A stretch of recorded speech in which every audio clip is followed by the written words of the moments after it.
So this is Danny Cosgrove from MMAmount.com, talking with all-round personality and UFC heavyweight Pat Barry ahead of his fight with Christian Moorcroft. That's going to be on UFC on Fuel TV in Nashville this Saturday. So Pat, thanks a lot for talking to us. Honestly, it's a true pleasure. First thing I want to talk about is when I was just first getting started into MMA, first getting into UFC, it was one thing that inspired me was your story. I remember you said you were living off bread and you couldn't even get the bus. I mean, and then going on to getting your knockout of the night at the UFC. Just talk a little bit about your journey to the UFC and what it means for you to fight in the UFC. Well, I've always been a ninja my entire life. I mean, as a kid, every Halloween, I just always wanted to be Van Damme, Sagat from Street Fighter. Ninja Turtles were like the greatest thing that ever happened, I really wanted to be a ninja inside of my head. And then, I started kickboxing because I didn't do any of this as a kid. I didn't do any martial arts. I was a gymnast as a kid. I was on the bowling team in high school. I didn't do anything in college. So I always secretly wanted to be a ninja and do.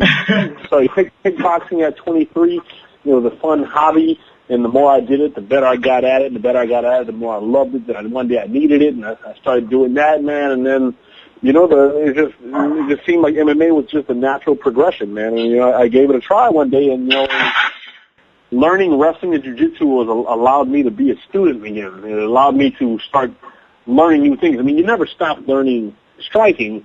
You're always going to be learning that, but I got to a point where my striking game had gotten a little stagnant, it got a little stalemated, man. So to be able to start over with jiu-jitsu and wrestling and have to redo my striking kickboxing game, it led all more to just me being a ninja, actually being an actual ninja. We get to stand there and just get out, man to man, and it's been one hell of a ride so far. That's excellent. I mean, well, that's funny because that's one thing I was going to touch up on.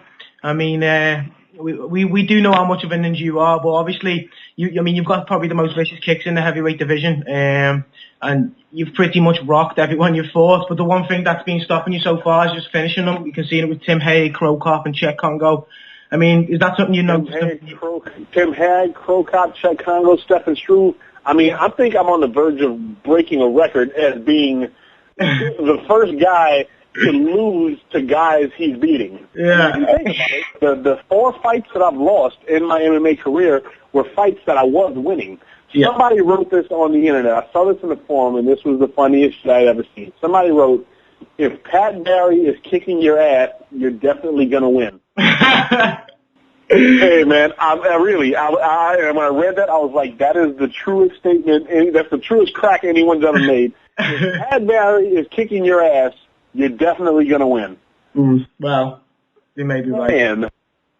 That's so I've got to get in the ring. So now the new strategy is get in the ring and let a guy punch me in the head 6 or 7 times. So, you mentioned you had your regime. It was making you irritable before fights.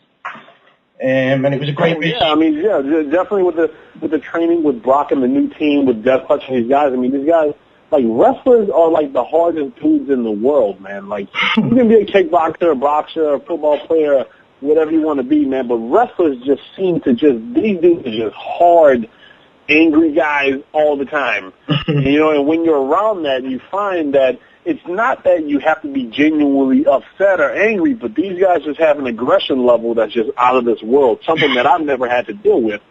And now I see the benefits of coming in with no remorse.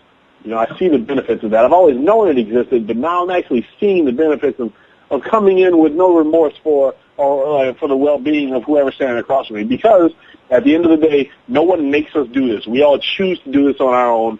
We all know the possible consequences of stepping in the octagon and getting into a fight. So every man who gets in there is aware of what could possibly happen. So that takes the guilt away, Yeah, well, that's excellent. Well, let's move on to the fight then.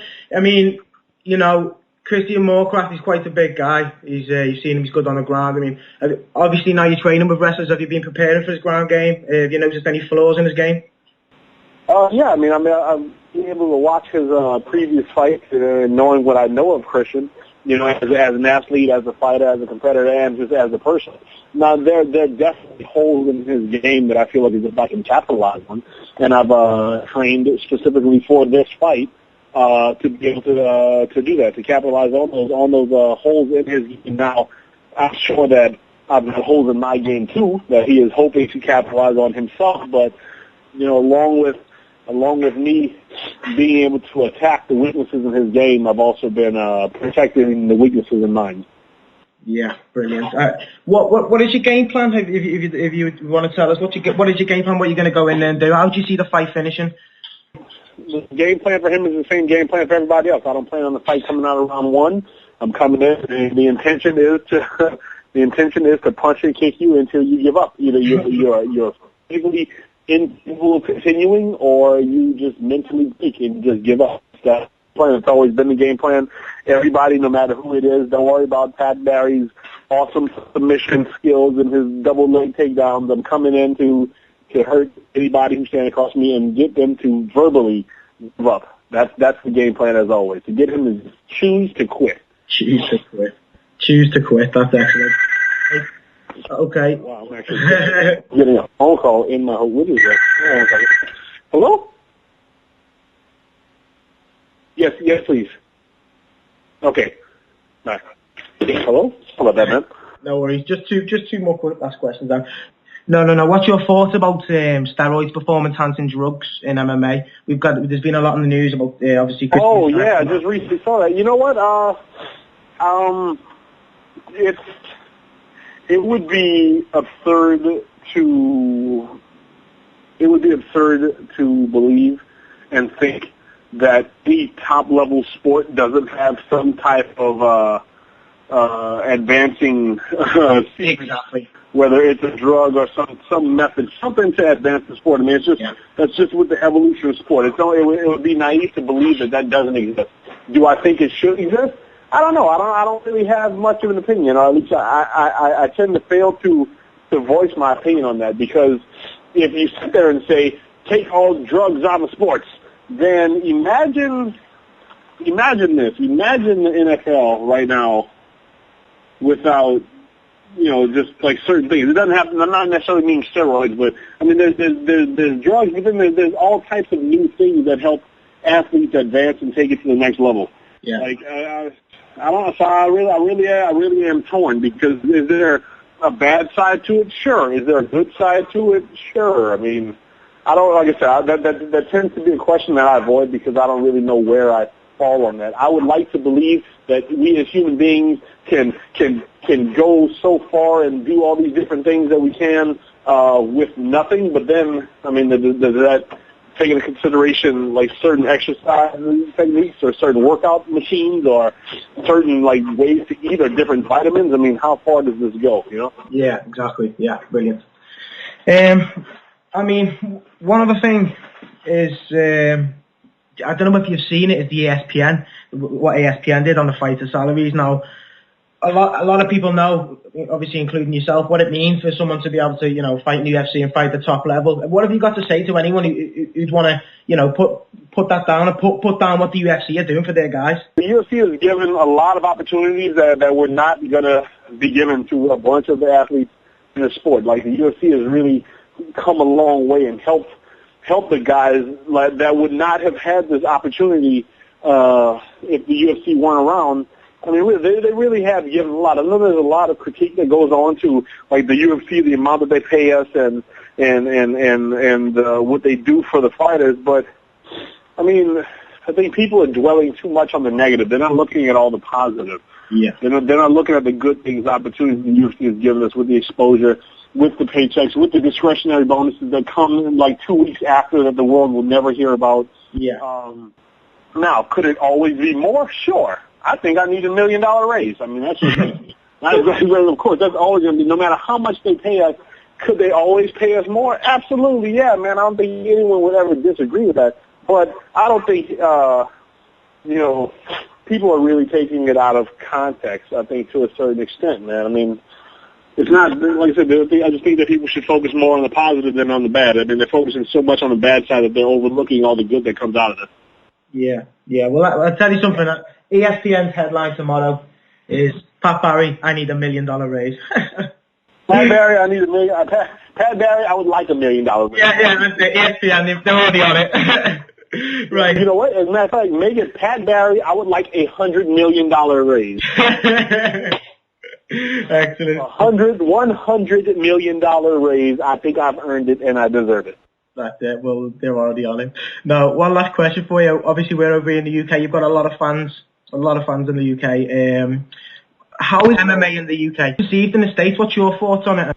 MMA in the UK? I mean, You know what? I know the UK, a lot of people that know about the fighting in the fighting world, they know that in the UK, kickboxing is really big and this and that. But what the world doesn't know just yet is how big MMA really is in the UK. I mean, it's growing. It's growing like everything. It's growing like everything else. I mean, there's fighting all over here. Hey, guess what? Here in America, some people actually know how to play soccer. That's strange. So given that right there, that just leads to show you right there that in the UK, MMA is actually going to be big and it's going to grow, man. Everybody's going to do this. The sport is growing, it's evolving everywhere.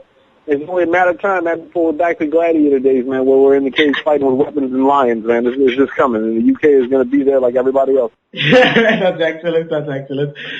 Pat, honestly, it has been a pleasure. Now, Saturday night, what's your predictions? First round, KO, second round. Give me your predictions for the fight. Hey, you know what, man? I'm bringing this back to not old school. It's going to be a new version of, you know, my old thing, man. I'm going to come in. It's just like it's always same thing, man. I'm throwing heat. I am throwing heat. I am coming to finish the fight. And if I don't finish the fight, let's say I lose, I'm going to lose better than anybody. Yeah. Yeah. I am Pat HD Barry, that hyper die. I get HD on anything. It doesn't matter. Either I'm going to win all the way or I'm going to lose all the way. Now, that's how it's going to be. I don't know how to do middle ground stuff. I don't know how to, like, half-ass it and then just we're going to move around here and there. I don't know how to squeak out a win. I'm either going to win all the way or I'm going to lose all the way. That's just how it's going to be. Whatever happens, you're going to show a good fight. Pat, all the best on Saturday. We're going to be rooting for you. Thanks for talking to us. Thanks, Take care. All right, everybody. Bye now. Bye.